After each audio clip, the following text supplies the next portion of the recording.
ভয়ানক প্রেমের গল্প। শেষ রাতের কল। কোলন।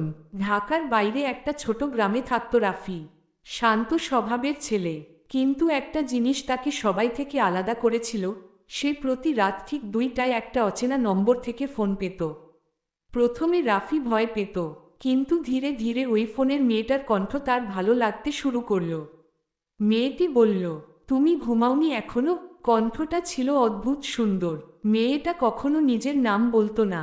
প্রতিদিন রাত 2টায় ফোন আসতো, আর তারা ঘন্টার পর ঘন্টা কথা বলতো।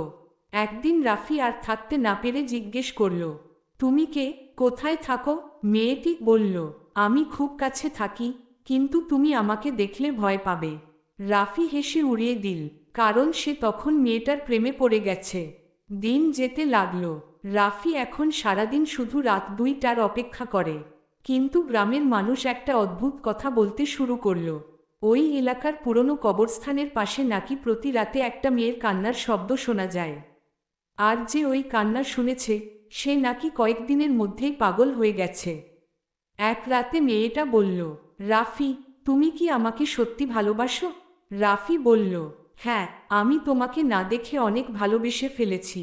মেয়েটি বলল, তাহলে কাল রাতে কবরস্থানের পাশে এসো, আমি তোমার জন্য অপেক্ষা করব। পরদিন রাত। চারদিকে ঘন কুয়াশা, ঝিঝি পোকার শব্দ, দূরে কুকুরের ভয়ানক ডাক। রাফি কাঁপতে কাঁপতে কবরস্থানের সামনে গেল। হঠাৎ তার ফোন বেজে উঠল। মেয়েটি বলল, আমি তোমার পিছনে। কোলন। রাফি ধীরে ধীরে পিছনে তাকালো, আর তারপর তার পুরো শরীর জমে গেল। সাদা কাপড়ে ঢাকা এক মেয়ে দাঁড়িয়ে আছে। চুলগুলো মাটিতে লেগে আছে, মুখটা রক্তে ভরা।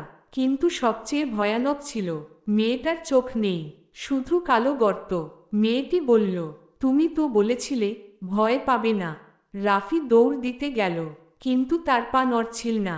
মেয়েটা ধীরে ধীরে তার কাছে আসতে লাগল। তার ঠান্ডা হাত রাফির মুখে ছুঁয়ে বলল, 3 বছর আগে আমার প্রেমিক আমায় এখানে মেরে ফেলেছিল। রাফির নিঃশ্বাস বন্ধ হয়ে আসছিল। মেয়েটা আবার বলল, আমি শুধু একজনকে খুঁজছিলাম, যে আমাকে সত্যি ভালোবাসবে। হঠাৎ পুরো কবরস্থান জুড়ে ভয়ানক চিৎকার শোনা গেল। চারপাশের সব কবর যেন কাঁপতে শুরু করল। রাফি জ্ঞান হারিয়ে ফেলল। পরদিন সকালে গ্রামের মানুষ তাকে কবরস্থানের পাশে অচেতন অবস্থায় খুঁজে পেল।